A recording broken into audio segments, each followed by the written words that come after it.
Okay, looks like our participants are starting to trickle in a little bit more. So I will go ahead and get started here. It's just after 5:30 for our monthly Know Your Ocean speaker series. Aloha again, everyone. My name is Jill Wirt, and I am a project manager with Maui Nui Marine Resource Council. Tonight, we will be hearing from Liz Yannell and Kim Felinsky, who work with Hui o Kawaiʻola, speaking about Maui's water quality over the past 6 years. Mahalo to everyone who is here tonight. Maui Nui Marine Resource Council is celebrating 15 years of working for clean ocean water, healthy coral reefs, and abundant native fish.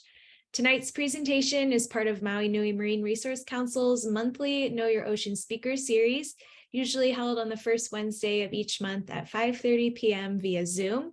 This monthly series is supported by the County of Maui Office of Climate Change, Resiliency, and Sustainability. We invite you to submit any questions by using the Q&A button on the lower edge of your screen, and we will leave some time at the end of the presentation to answer your questions. This presentation is being recorded and streamed to Facebook Live and will be available on our YouTube and Facebook profiles. Now it is my pleasure to introduce our presenters. Liz joined the Hui as senior team lead in May of 2022. She has a bachelor's degree in environmental studies from Florida Gulf Coast University with a master's in acupuncture and Chinese medicine. In 2022, Liz graduated from the Marine Options Program at UH Maui and worked as the assistant in the Marine Lab on campus. She also often volunteered in the lab with Surfriders Blue Water Task Force.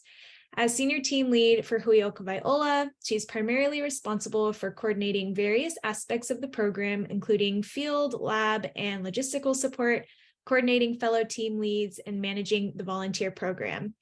Her responsibilities include overseeing monitoring operations and data collection, entry, and record keeping, team lead and volunteer training and coordination, preparing and maintaining supplies and equipment, and meeting with advisory, technical, and steering committees to ensure successful continuity and growth of the program. She also often joins volunteers in collection and analysis of coastal water samples in the field. Liz is from Oahu and currently lives in Kula with her 2 kids and husband. She loves all things ocean related and is very passionate about coral reef conservation. Some of you might recognize Kim Felinsky. She was here a couple months ago presenting about some projects in Olowalu, but she has also worn a lot of hats within the Hui as the organization grows, from helping to write, assemble, and organize the Quality Assured Project Plan, to purchasing initial equipment for the lab, to developing budgets to assess how much the program would cost to run.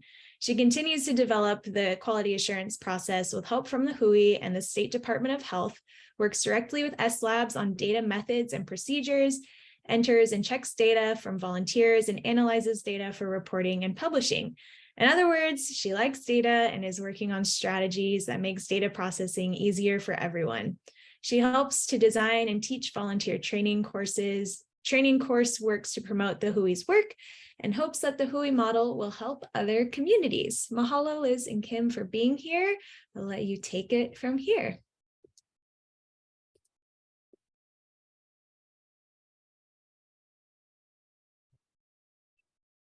All right. Thank you, Jill, for that lovely introduction. Looks like my screen is just loading. Give me just a second.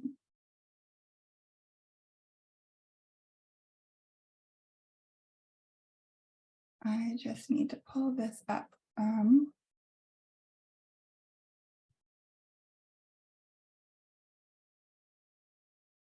For some reason, oh, this is, sorry, there's just my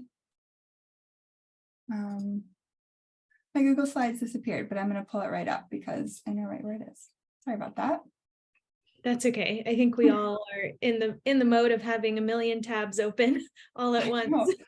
I think I actually had wanted to close my millions of tabs, and then when I did that, I must have accidentally closed what I wanted to show you. All right, I've got it up now. Here we go.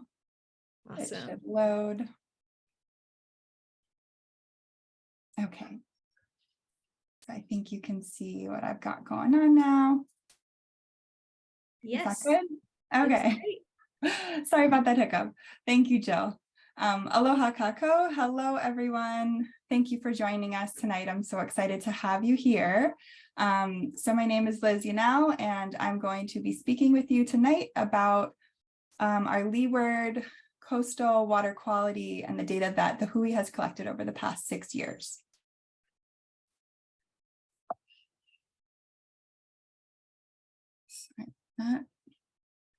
Okay. So I just wanted to share first the outline that I'll be going over tonight. So there's a lot I want to share. First, I just want to do a very quick overview of who we are. Some of you may be familiar with the WHOI, and some of you may not be familiar with the work that we do. And then I want to talk about our data, our findings, the trends we've been seeing, some hotspots.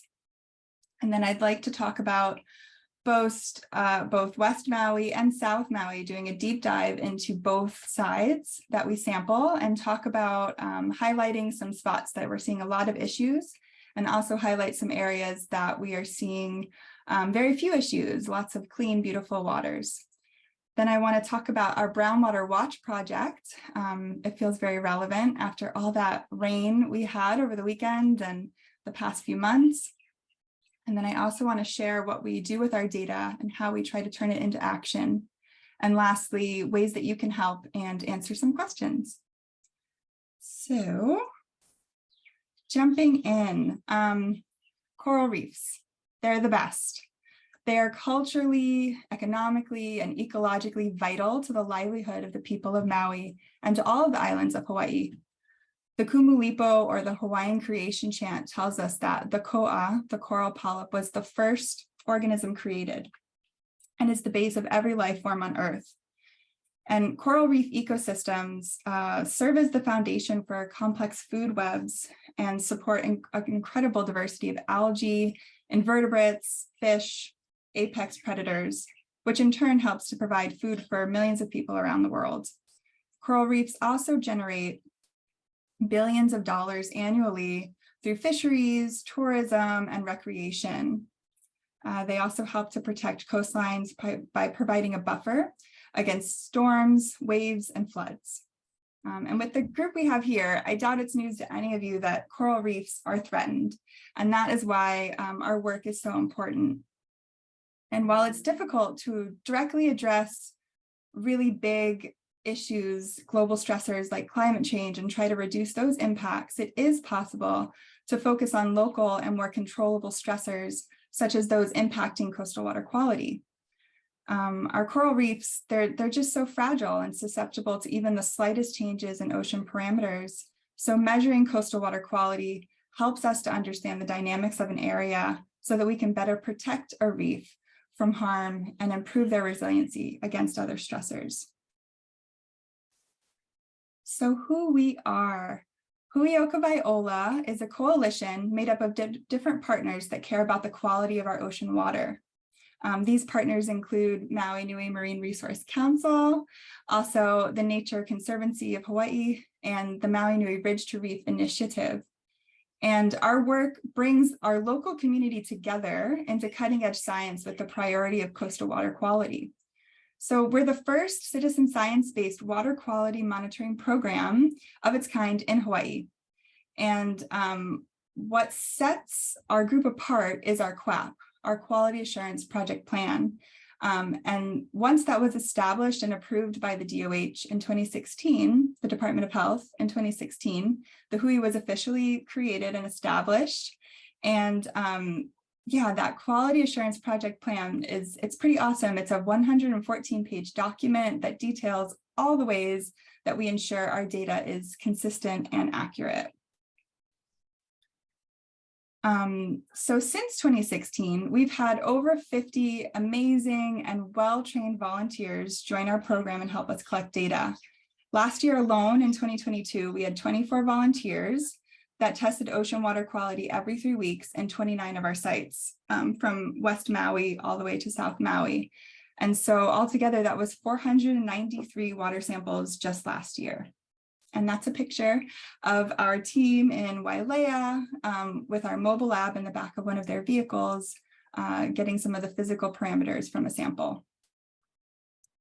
So we also have 4 team leads with 2 on the west side and 2 on the south side that coordinate our volunteers and help with sampling and work in our labs to verify our data at the end of each sample day. We have a quality assurance officer, a data manager. We have a tech team, including Kim Flinsky that you heard about and we'll get to meet a little later, who is our tech team advisor. And our tech team is made up of some of the smartest brains that I know. They work to ensure the quality of our data, they work to understand it, and they work to help us figure out what we can do to turn the data into action. And we also have a steering committee, and they help us look at the long-term direction and the goals of the program and guide the program to success. And then lastly, there's myself. I'm the senior team lead, so I get to work with all the teams, West Maui and South Maui. I get to work in both labs and ensure that everything's running smoothly. I also fill in for sampling and lab work and get to meet regularly with all of our committees and teams. So I wanted to share what Huioka Viola means. So it translates to the Association of the Living Waters. And together we work towards our mission to deepen the understanding of Maui's coastal water quality through science and advocacy to accelerate positive change. It's our mission statement. And what we do, we have 12 parameters that we test for and 29 sites. So that includes all the way up here in the northwest, Honolulu Bay, and goes down all of our West Maui sites, with the last being right before the Poly. And then we pick up again at Ma'alaia Harbor, and we go all the way down to Ahi'ikina'u Natural Area Reserve in the south. And all of our data is made publicly available. You can look at all the numbers on a big Excel sheet, but if you don't geek out over massive Excel sheets of data, please download our report. Here's my beat up copy that I enjoy reading. Our team did an incredible job highlighting some of our most important and interesting findings into a format that's easy to digest. And for today, I selected some pieces from our report and added in some of our more recent data, but you can learn even more by downloading or getting a copy of our report and reading it. So what we test for, we have, as I said, 12 water quality parameters, 6 of them being physical, and these are our physical parameters. So we have teams of 3 to 4 people that sample a handful of sites every 3 weeks. And those samples are always taken at the same time of day, early morning. And sampling every 3 weeks, doesn't give us all the data points we would love if we could go out sampling every day. That would be amazing. But getting data points every 3 weeks does give us an unbiased estimate of average water quality conditions at each site by allowing us to see variations in how our water is affected by seasons, moon cycles, tide cycles, high surf, rain events, etc. So we test our physical parameters immediately in the back of our mobile lab, so one of our volunteers or our team lead's vehicle. And these parameters include pH, which allows us to measure the acidity of our ocean samples, and we're watching for ocean acidification there. DO, or our dissolved oxygen, tells us how much oxygen is dissolved in the water and is readily available to support aquatic life. Temperature allows us to track variations in temperature at a site or compare temperatures between sites and identify when an area might be in danger of a bleaching event. Salinity can shift. Our salinity can shift in our samples when you're near the coast due to factors including tides, evaporation, or volume of freshwater input from heavy rainfall or release of groundwater or a nearby flowing stream. And then lastly, turbidity refers to water clarity. And then next are chemical parameters. So we have nitrate, ammonia, total nitrogen, phosphate, and total P or total phosphorus, and silicate. So in order to test our chemical parameters, we filter out any sand or sediment that might be in the sample, and then we freeze that sample as quickly as possible. And then once we've collected all our samples for the week, we ship them overnight to the SOS lab on Oahu. So that's the School of Ocean and Earth Science and Technology at UH Manoa. And they analyze it and give us the numbers back. And that helps us to understand the organic and inorganic nutrients in our waters, which helps us to pinpoint upslope areas that need to be addressed. So I like to think of our chemical parameters as indicators that help us understand the ocean chemistry story of a site. So unlike turbidity, sources of nitrate can be a little harder to trace, but some examples can include like high levels of ammonia could point us to wastewater influences, whereas silicate high numbers could show us that groundwater may be a source. And high levels of nitrate and phosphate often point to soil or ag land because they bind to soil easily. So getting into a little bit of our trends and hotspots. So West Maui. In West Maui, the primary issue is high turbidity or low water clarity, and high nutrient levels are the secondary issue. So this picture of extremely high turbidity in Honolua shows lots of suspended particles floating around in the water. And when turbidity gets high in an area, it can smother corals by reducing or eliminating their access to light coming in through the surface of the water and penetrating down. Without light, the symbiotic zooxanthellae, the algal that live inside the coral tissue, can no longer photosynthesize and offer enough nutrients to the coral for its survival. So with lots of turbidity that sustains, it can literally cause the corals to starve to death. So sadly, in West Maui, turbidity exceeds the Hawaii Department of Health standard of 0.2 NTU at all 19 sites that we've monitored. And in South Maui, our issues are swapped. So high nutrient levels are the primary issue, followed by high levels of turbidity. So turbidity is, I think, less of an issue in South Maui due to the lack of rainfall. It's often just so dry. We don't have as many frequent streams. But because it's so dry, as we all just saw over the weekend, when it rains heavily upcountry, all that dry and loose soil just allows rainwater to wash lots and lots of sediment down into our shores of South Maui. So what is turbidity? I touched on it a little bit. It can be understood as water clarity. Turbidity is caused by particles suspended or dissolved in water that scatter light, making the water appear cloudy or murky. And that's how we actually test for turbidity. We take our sample, we put it in our turbidity meter, and these light beams shoot out. And if it bounces off of something, the light, it's a marker for there being something inside the water besides just seawater. And so that particulate matter can be anything from clay or silt or fine organic or inorganic materials, matters, soluble colored organic compounds, algae, detritus, and other microscopic organisms. And so just to give you an idea, these photos can give you an idea of how turbidity affects visibility. These are photos that Dana Reed and Bill Rathbun took at Kapalua Bay.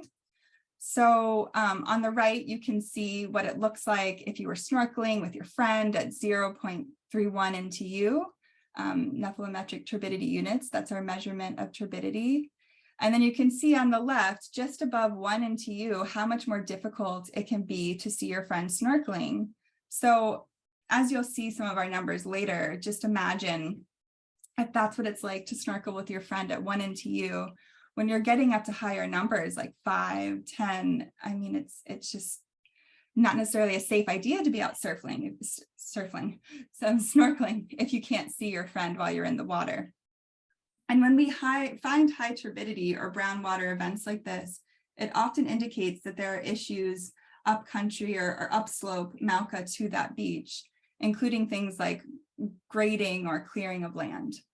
And so it's important for our team to know and understand the causes of high turbidity at sites so that we can try to appropriately address them. So, where does this turbidity come from? One source of high turbidity can be driven by stream inputs. Just as I said, it's just so easy for that sediment to just flow right down. Or it can be coastal erosion, or it can be a resuspension. So a combination of either of those sources can then just be resuspended in the coastal area of our waters. Hard for it to circulate out. Or it can be a combination, in many cases, a combination of all three of these drivers. So here is the first graph I wanted to share with you. I'm just going to move my Zoom bar out of the way so I can see a little better. And okay, so this is a graph illustrating the geomean of turbidity at all of our sites from 2016 to 2021, going from Honolulu Bay over here, the Marine Reserve in the west, all the way down to the south at Ahi'ikina'u Natural Area Reserve. So you might notice that we have more than our current 29 sites on this graph. And that's because these are all the sites we've collected from since 2016, and some of these have been paused. Occasionally we drop or add sites depending on our funding and the issues we're seeing in the water. And we're actually trying to figure out right now how to add in and find funding for 6 to 8 more sites, including Oluwalu Point and Ukumehame in the west side and Ulua Beach on the south side. I want this. There we go. So this line here can just make it a little bit easier for you to see that these are all of our West Maui sites, ending right here at Papalaua Pali, and then pick up again for the south side at Ma'alaia Harbor, and again going all the way to Ahi'ikina'u. So another thing I want to just point out is this line here, the red dotted line. So that's the Hawaii Department of Health standard for turbidity, which is, like I said before, 0.2 NTUs. And as you can see, all of our sites exceed this standard. But there is, like I mentioned before, more of an issue with turbidity in West Maui, and less so with South Maui after Cove Park. So yeah, I can't highlight all the trends and hotspots that we are seeing, but I will say that turbidity in West Maui, so over time, we're seeing an increase of turbidity driven by coastal erosion in West Maui, and it's really just worsening over time because of sea level rise.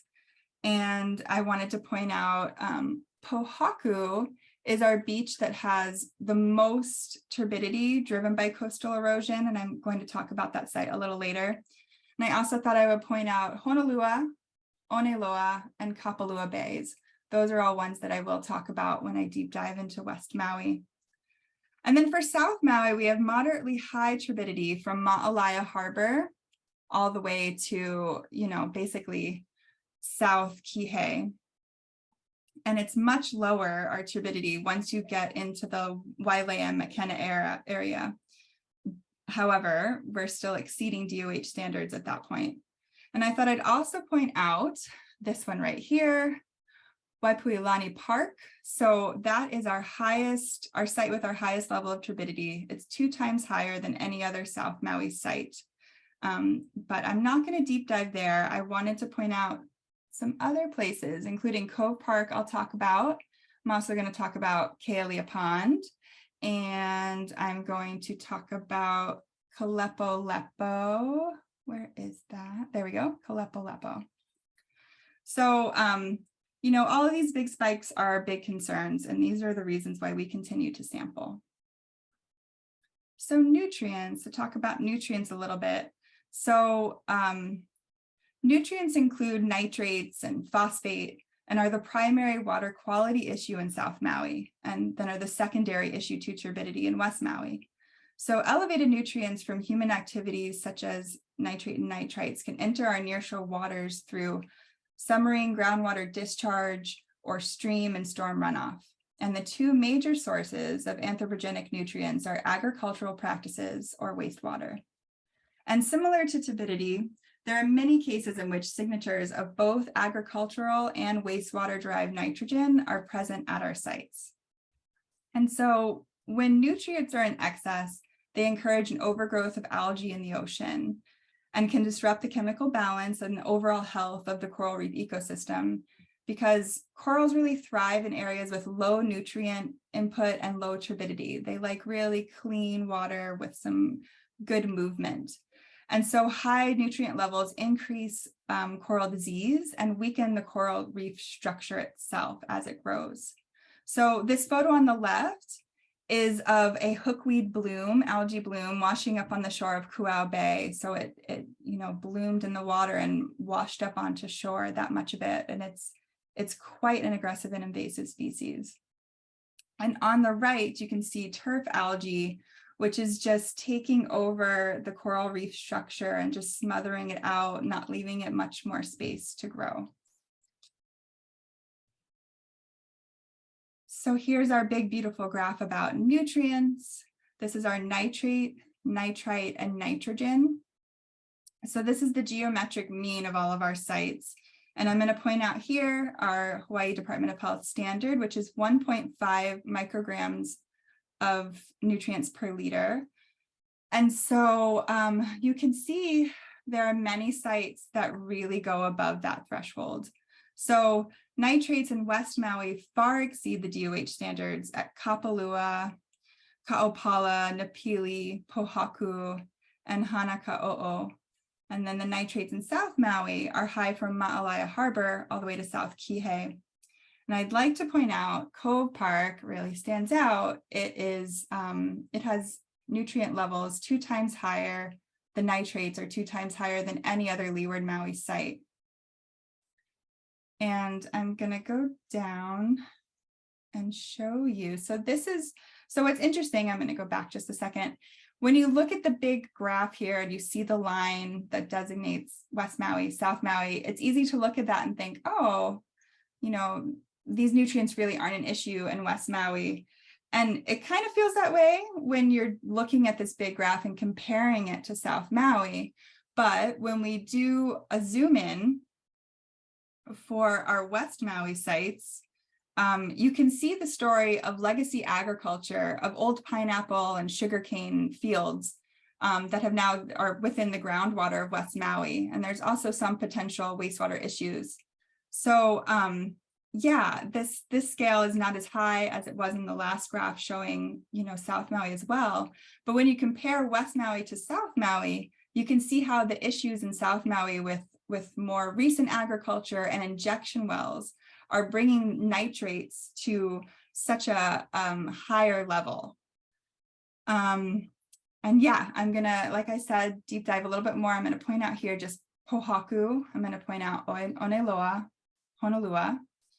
And in the south side, we'll talk about Kealia and Cove Park and a little bit about Kalepo-lepo.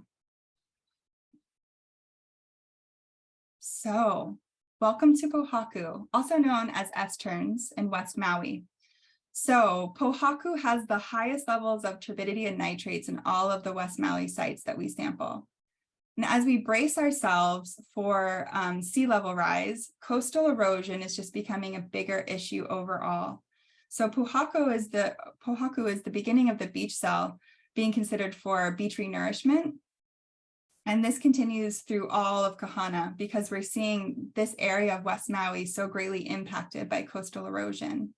And I just want to point out for you over here, this dirt and these roots that are being exposed because there just isn't beach left anymore. So we're now just getting more and more straight soil, red dirt, just right into the ocean, causing a lot of high turbidity. And then there's also this like sand plug that's building on the far end over here of Pohaku. And it's just, we're trying to figure out this beach, what exactly is going on. So turbidity at Pohaku, I'm just going to point out that, oops, sorry about that. So turbidity at Pohaku, I'm going to point out this huge peak here going up to about 50 NTUs for turbidity. And that's so high. If you remember the state standard being at 0.20 NTU. So on a day like that, 50 NTU is 250 times higher than the Department of Health state standard. And the geo mean at Pohaku, so kind of the average we often see is more like 5 NTU, which isn't as bad, but it's still 25 times higher than the state standard. But nitrates, Pohaku has absolutely the highest levels of nitrates on the west side. So I'm going to point out that this is having peaks up to 500 micrograms of nitrates per liter of seawater. And that's really high. And our testing indicates that wastewater may be a contributing factor for these nitrate levels. There are still cesspools located Mauka of Pohaku and sewage lift stations as well that haven't been redone in a long while and may be leaking or spilling. And I thought I should also point out that Pohaku used to be a legacy agricultural hotspot for sugarcane and pineapple. And we're still seeing the effects of the heavy use of fertilizers and pesticides from the past coming into this area. And we're trying to figure out why we're seeing this curve up in our nitrate data. So I didn't want to end on Pohaku with that note without addressing a success story of a similar beach. So Kapalua Bay, we saw spikes above 300, which is not as high as like 500 that we're seeing at Pohaku, but I want to point out in this time series that we got to see a big drop in our nitrate data after 2019. You see it start to curve down. So in 2019, improvements were made at the lift stations and sewer lines, and we just quickly afterwards started to see drops in nitrate levels, and it feels like a big success story. We like to call this a bright spot because it reminds us that the changes we make and the work that we do together can truly make a difference, and we can see those effects. And I also just want to point out, I know that this curve up looks alarming, and it kind of is, we're trying to figure it out, but I will just point out that this high point here, it's not as high as the peaks used to be before those changes happened to the infrastructure. And now I'll talk about Oneloa. So it's another bright spot. It's our golden child of West Maui. It's one of our cleanest beaches with consistently low turbidity and nitrate levels.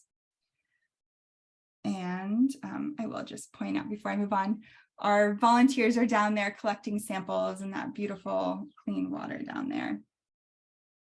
So I'm going to point out the range on this time series. So yeah, Pohaku has, Oneloa has had peaks as high as like just above 4 NTU for turbidity, which I'll remind you that Pohaku was up at like 50. So Oneloa still will exceed Department of Health standards on most days, but I'd like to remind you of those snorkeler photos. So you can see that many of these sample days are ones in which you can see your friends snorkeling. If visibility is lost just above 1 NTU, many of these data points are below 1 NTU. And so it's still just a beautiful bright spot on West Maui. There's not any coastal erosion that we're seeing there. And there are also these big sand dunes that are in between the coastal water and those big houses in the Oneloa community. And I think the water just also has some nice circulation over there as well. And then you can see here our nitrates. So Oneloa peaks at about 19 micrograms per liter. And if you remember, Pohaku was peaking at more like 500. And those are just, a handful of miles away from each other. So next we're going to talk about South Maui, so Cove Park. And you guys know Cove Park, longboarders love it. Beginning surfers love this spot. It's a great easy wave to catch. Cove looks really brown here, and that's because these photos were taken by one of our team leads after this last brown water event that we just saw. And so, yeah, it looks nasty. There are still people out surfing and paddleboarding, but I will say the trouble is that even on days when Cove Park doesn't look brown, it's still high in nutrients and also in turbidity often. Cove Park is, well, let's talk about turbidity first. So Cove Park is pretty high for turbidity in South Maui, peaking just above 20 NTU, which is 100 times higher than the state standard. And the geomean is 3.5 NTU, which is 18 times higher than the state standard. But our biggest concern is this upward trend we're seeing. That's just, we don't like to see that. What's that about? And our nitrates at Cove Park are 2 times higher than any other site that we sample, which is alarming. And we've also found that Cove Park has the highest phosphorus levels. So I'm going to point out this range. I was talking about Pohaku earlier, and it had peaks of like 500. And you can see that Cove Park has reached nearly 1,200 micrograms per liter. So that is just crazy high. And so we've talked about in our tech team meetings that there are lift stations, Mauka to Cove Park, which bring water to the wastewater facility. And we're speculating about leakages and spillages. And we think that these lift stations really do need some work. And next, we'll talk about another bright spot, Kealia Pond National Wildlife Refuge.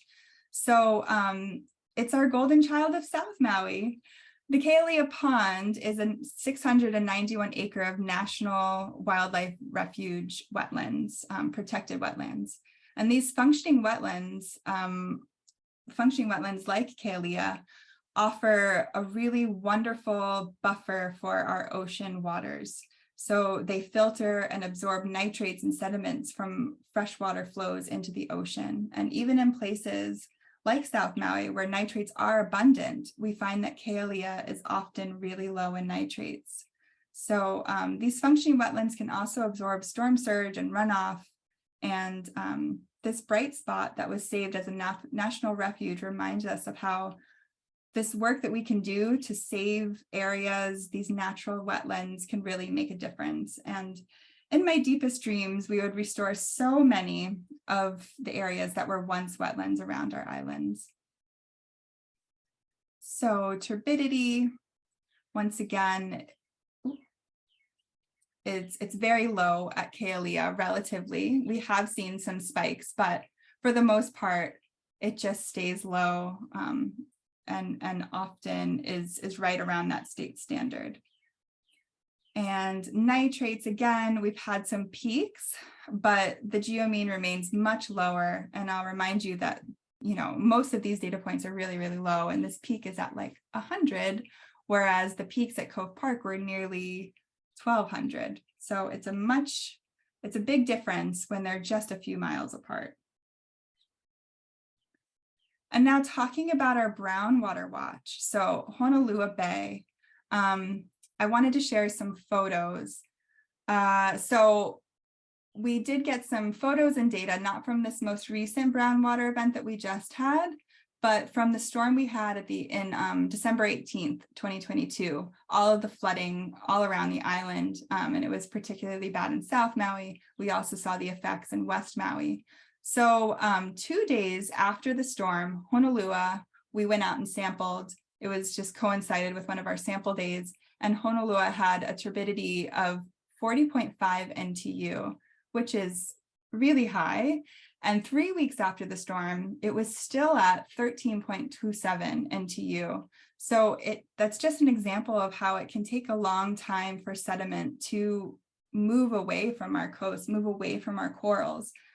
The geomean at Honolua is 7.4 NTU, which is 37 times higher than the state standard. But, you know, that's what we're usually seeing there, 7.4.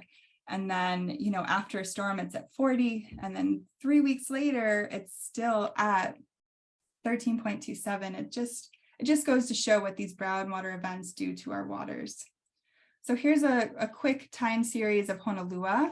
I wanted to point out that brown water events really do affect Honolua, and this is our highest turbidity measurement we've collected at the Hui. It was 192 NTU at Honolua back in 2021, which is just like, it's a lot. And then I wanted to share these photos with you taken by Tova Calendar. And I also thought I'd invite Kim Felinsky to join us so she can help me talk about this a little bit. But I have some photos I just wanted to share with you about this flooding. So these photos were taken, let's see, this is a day after that flooding in South Maui. So this is just in North Kihei, kind of by the Kihei Canoe Club. And you can just see how much it's just so brown coming down into our oceans, flowing right into the waters. And something that was interesting to me is all of this deer poop. So we know that the deers love upcountry, they go down into Kihei, but this just was eye-opening to me that how much they impact our waters in ways that I hadn't realized before. All of that poop is just flowing into the ocean, bacteria, you know, and they're part of the problem of why the dirt is so loose up country anyway. But what I wanted to share about this is that the sediment that flows down can be up to thousands of tons delivered by the surface water into the ocean. And I also want to just point out, and with Kim's help, this project that we have called our Brown Water Watch. So there are ways that you can get involved with us besides volunteering and besides donating money. You can send us your photos of brown water events that you see, and we'll geek out over them. And with your permission, we want to share them with the Department of Health, and we want to share them on our social medias to make a greater impact. And we'd love to credit you too. Is there anything more you want to say about that right now, Kim?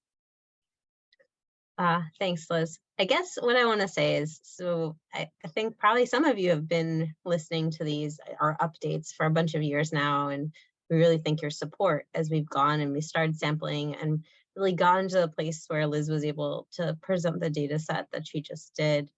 Our next frontier, I think, is visual, and this is where a lot of the science is going. We've recognized that both the DOH and us don't often sample exactly on the event itself. It's rare. You don't want to be out in the floodwaters, you know, running around, although our team is tempted to do that. And so the idea of this Brown Water Watch comes from the fact that the times when you're really interested in what's going on and what's happening out there, often the times that we really can't sample in our normal way. And so this next frontier of the Hui is exciting because we're thinking about using both drones and photos like this to document what's going on, to really be the eyes, the kilo of our place. And I think if we can create a program that standardizes a little bit and can show change over time. The storms in Kihei recently have been bigger than we've heard of. The residents are saying that they've heard happening in a long time. And my background's in hydrology, so I know that a 100-year event is a 100-year event.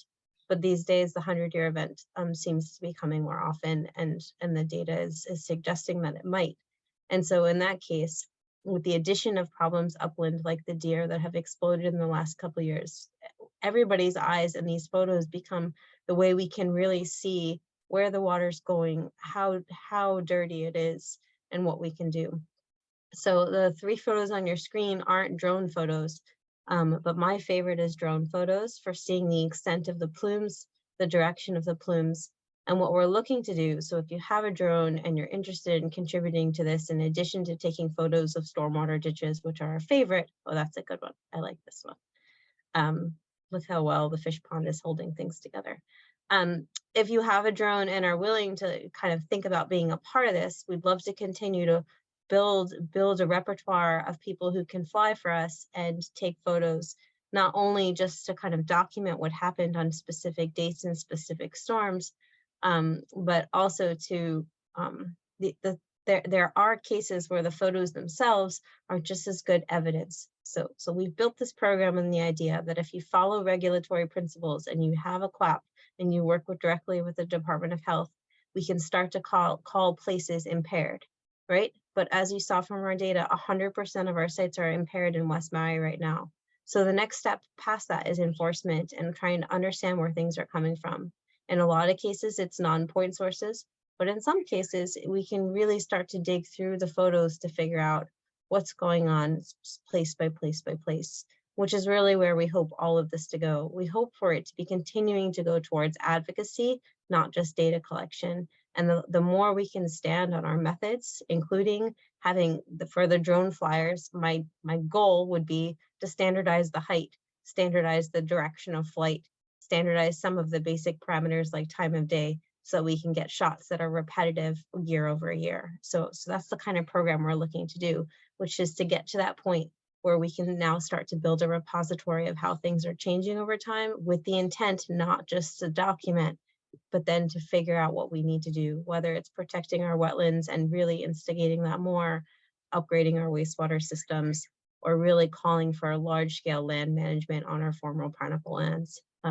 So that's the translation here, and I really, really hope that all of you who are interested in this kind of work can feel like you can have a piece of this somehow.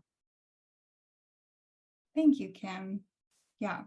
So I will put a link at the end when we're doing our question section, but brownwaterwatch@gmail.com is where you can send us your photos of brown water. They can be up close, they could be far away, they could be drones. We just want anything right now. We want to start to be able to show you things like this. So one of our team members, Kelly James, has a great drone, and she went out 2 days after the storm and took this photo right at the Kalepo fish pond. So right here is where we sample. Water can flow out here sometimes, and we'll sample right around here. And you can just see how brown it is 2 days after all that rain, December 20th. It was, I mean, look how far it goes out. It's just, it almost hurts just to look at it. But then I can show you. So 10 days out after the storm, she went out again and took more photos for us. And you can see that things are starting to change. Things are starting to flow around. But it still looks brown. It still looks nasty. It's still, I wouldn't want to get in there. It's still covering our corals, all that sediment. And then here we go again. So this is 17 days after the storm. And you can start to see that the corals are just starting to get to see the sunlight again. That sediment is just starting to move out enough. Here we are again where we normally sample, just to give you kind of a view. So, and then by this point, we were, our sampling was coinciding. So 2 weeks after the storm, just a few days before this, we went out on January 6th and collected samples. And so Kalepo had a turbidity of 6.77 NTUs, which is high, a lot higher than 0.20. And then we just went out sampling again last week. And on January 24th, turbidity was still at 12.10 NTUs. And this is before we got another rain event that just happened. So I can't even imagine what it's like right now. But our geomean at Kalepo is normally 3 NTUs, which is 15 times higher than the state standard, but that's still a lot lower than what we're seeing after these big brown water events. So this is just to illustrate how it can take a long, long time for the sediment to circulate out, and how that issue of resuspension that I spoke about earlier can really be a problem.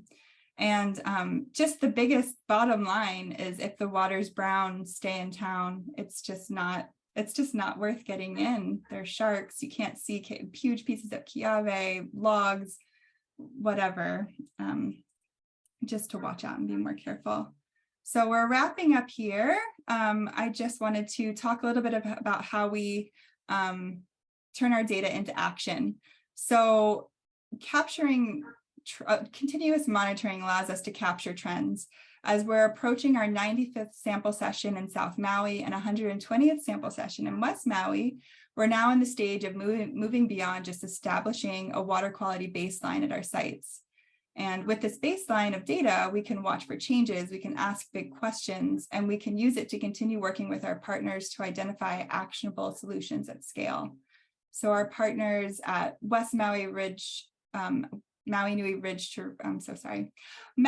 Marine Resource Council, there's so many words, West Maui Ridge to Reef Initiative, and the Nature Conservancy of Hawaii, they've used our data to support their research and guide their projects on where things need to happen within the watershed to help make changes. And they've done incredibly cool, hard, and important work up in the watershed to help our coastal water quality below. And so, continuing to monitor also allows us to highlight those hotspots that we talked about a little bit, identify changes, and also just support other scientists. So our interest and our goal is broad at Hui o ka Waiʻola, so we partner up and support other scientists. The Department of Health uses our data to supplement their water quality data that they publish in their integrated report every 2 years. And then on the left, you can see a photo of our current pesticide project that we're doing with NOAA right now. So our job of that project is to carefully attach silicone bands, like the yellow Liv Armstrong silicone bands, to 19 coral reefs around the island and collect water samples as we go. And then we'll leave the bands for about 3 to 4 weeks. And then we'll swim back out to collect them and ship them out back to the labs, the NOAA labs in South Carolina, where they'll analyze the pesticides that will have bound themselves to the silicone bands. And we're really excited to find out what those results are of what pesticides are coming down the mountains and making it to our coral reefs. And lastly, last slide, things you can do. So first of all, don't give up hope. There's the Hawaiian proverb, no task is too big when done together by all. So those hotspots that I talked about earlier are the priority sites for our team this year to try to think about, to work on, and we're determined to figure out the Maui ocean chemistry story of these areas and find solutions. And you can also do things like donate to us. It makes a huge difference. You could adopt a site. It costs $5,375 per site per year to do the work that we do to sample continuously throughout the year. You can also volunteer with us. That's my email address. You can let me know if you're interested, liz@mauireefs.org. I will also put the links up in the chat box when we are in our questions section. And you can also share our data, share our findings with change makers, spread the word, get people involved, send us your brown water photos. We would just love to empower you to work with us to make change. And now, please give us your beautiful questions. Thank you, Liz and Kim. That was incredible. We already have questions rolling into the Q&A box, so I'm just going to start with those and go from there. So thank you again for all of the work that you both have done for Hui o ka Waiʻola and the program. And it's probably one of the strongest, if not the strongest, community-based program, I think, on Maui and within the state. So I just really admire all of the work that you both have put into it, and I'm excited to keep learning more about the data and to see the Brown Water Watch expand as well. So first question, why do you only test on the leeward side of the island? That's a good question. I know that we would love to expand, and there have been conversations. I don't know if there's more you want to speak to it, Kim, but we would like to, but it takes a lot. It's going to take a lot of brain power and planning to create another lab, to create more teams. But, in my dreams, we could sample around the whole island and get lots of data. When we choose sites, we have a couple of criteria based on whether the site has been historically monitored, but also if we have a project partner. So for every one of our sites, we really hope to connect to the person that's going to take the data and then use it to affect change. So part of the reason we're not yet sampling on the north side or in some other places is that those partnerships and the knowing where the data goes is key, because it's not like we don't know there's problems on the North Shore for sure. It's more just that we need to make sure that we have the right positions in place to get something done. Absolutely. Big effort. Okay, next question. How often are algal blooms responsible for high turbidity versus upslope fine sedimentation dumping from upslope into coastal areas? Thanks for that question, Brooke. There used to be an awful lot of algal blooms on this coast, and then somewhere around 10 years ago, they started decreasing without doing very much. And so in this case, it really is mostly fine sediments. The way that the soil is eroding from the volcanic ash days really lends itself to that, and we don't see nearly as much algal signal in these waters. Great. And then Travis is letting us know about Flush Aware, his app. He's been one of our speakers here. Did you know that Cove Park is located inside the Kihei wastewater reclamation facility injection well plume, where they inject about 76,000 pounds of nitrate per year? Probably one of the reasons why nitrate and nitrogen levels are higher at Cove Park. So if anyone's interested in learning more about that, the app or the website is in the Q&A box. You should be able to see it there. Will you post your presentation somewhere to be accessible for the public? This is being recorded and will be posted to YouTube as well as Facebook. But Liz, if there's somewhere we can have this presentation as well. Sure, yeah, I'm open to that. Just help me figure out where to put it. Yeah, can do the website online. So we'll figure out a way for it to be accessible. Otherwise, you can watch this presentation again on Facebook or YouTube. Okay, why don't you include the Kamaole and Keawetukupu beaches in your data collection? They are the most heavily used beaches in Kihei. I believe we used to include these beaches, and the DOH is responsible for working especially in the places that have the most visitors. It's funded by the Beach Act. And so while the DOH has its ups and downs, they're the ones that have maintained some of these sites. So we do have historical data on them, and it's often their Kuleana to keep that going. So right now you're seeing their data that hasn't been merged yet with the DOH. They're missing some personnel, which I'm sure you've heard of, that the state is having a hard time hiring to some positions. And so I think with a little bit more capacity, they'll be able to get their data out more consistently, and then we can incorporate it into our sets. Perfect. There is a question here about Liz's email. So Liz, I'll let you type that one in if you want to put it in the chat. I will.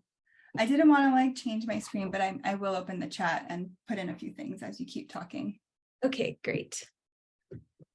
And we will put that one on the side. Okay.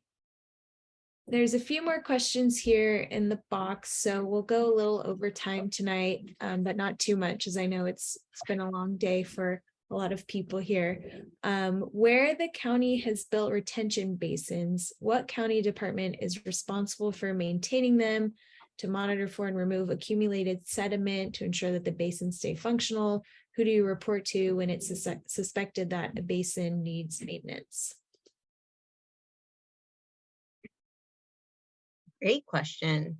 Maintaining our basins, and that they're only effective when they have some maintenance. And I believe it's the Environmental Management Division at the county that's responsible for this. And I think they do like to hear from people. I don't have the number offhand, but I can try to get it around. Just in the sense that if people can see a problem, then letting either us know about it or the county know about it might be a good pathway. Great. Yeah, I think too there's the ComConnect message through County of Maui that you can report issues there as well. How does this data compare? Okay, your work is amazing. We applaud you. I don't want to leave that part out. How does this data compare over a longer term view, say 5 to 10 years? So some of our data, especially our west side, we started kind of working in the kind of Honolua down to Wahikuli area on the west side. And that data set now is reaching to 5 years. And then before that, in 1997, there was a decent study, and the DOH has some data going back to 2004, but their data is suspect in some places, so it's hard to use.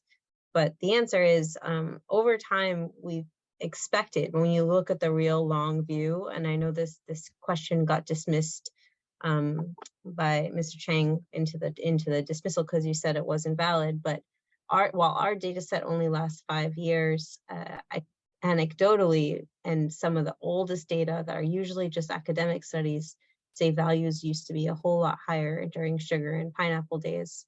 And that's what we say when we say we have legacy nutrients, right? So the groundwater only moves, so fast. The groundwater system doesn't clear out very easily. When you have a big rain and you see the water rushing down the mountain, that's the surface, but the groundwater system moves a lot slower and flushes a lot slower.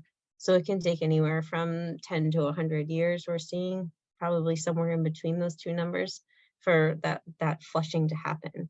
So historically, we really expect that those nutrient pulses that were typical of sugarcane days especially, but also pineapple, are flushing out. And it's a shame that in some places we still see it. But in places like Olowalu Ukumehame, where it's been a long time since they've had sugar, we're not seeing a signal anymore. So there is hope that there is something decreasing over time.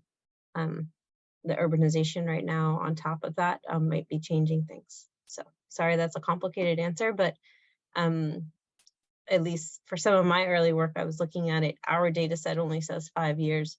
The DOH data set is meh, and there's some academic studies that you can read. One of the things I really was interested in is back in the 80s, they formed a water quality group just like this. I dug it out in the Social Change in Maui book that's out there, if you've heard about that. The problem was they didn't have a QAP. Their methods weren't standardized. So it's really hard to use their data, and they didn't make their data public. And so there was no way to repository it. Otherwise, I'd be looking at it. So we're hoping that this data can at least stick so that 20 years from now, you can look back and see how things are going. Absolutely. So interesting. I had no idea about that. Yeah, this is not the first time we've done this. Maybe the first time for my generation, but not the first time. That's really cool. Okay, I am just going through a couple more. Is there a relationship between water quality and dangerous jellies? Do we know that? I don't think it's something. I am a solid I don't know on that one. That's a good question, and I don't know, but someone else might. Yeah. Great. And then someone's asking, can you please explain what injection wells are and where they are in Kihei? Ooh, the where they are in Kihei question is harder, but the Cove Park, the wastewater reclamation facility there definitely has one about a mile upstream, like Travis said. An injection well is this innovation / terrifying prospect that they invented somewhere in the 70s when they thought, well, we have wastewater effluent coming from our small plants. So a lot of the condos that were developed in the early 70s, instead of having kind of treatment centers that would just send the effluent out into the ocean, they thought it was a great idea to just inject it into wells. So they're really just wells that inject somewhere between 200 and 400 feet down into the earth with the expectation that it's gone. Unfortunately, recently we've decided that that's really probably not the best approach because you can't really get rid of things by injecting it down. It just comes back up. So I think there's a new way of thinking about it now that injection wells might not be the best approach. But the big one, of course, is the Kihei treatment plant. And then there's quite a few small ones for lots of the condo associations that have them. Yeah, for small treatment plants. Yes. Are there silt fencing being used in Maui? I'm not sure what silt fencing is. Do you? Silt fencing, my favorite. I bet it's Jen Vanderveer's favorite. He's in there too. Silt fencing is a construction BMP that works best when you don't have good slopes. So if you're dealing with a 5% slope, we probably don't want to use a silt fence. A silt fence is, think 2 pieces of rebar or sticks in the ground with like a piece of kind of permeable, but not really entirely permeable fence that slows down the water if you're going to put it along the contour. And so it's usually a BMP, a best management practice, that's required for some construction companies in order to prevent erosion.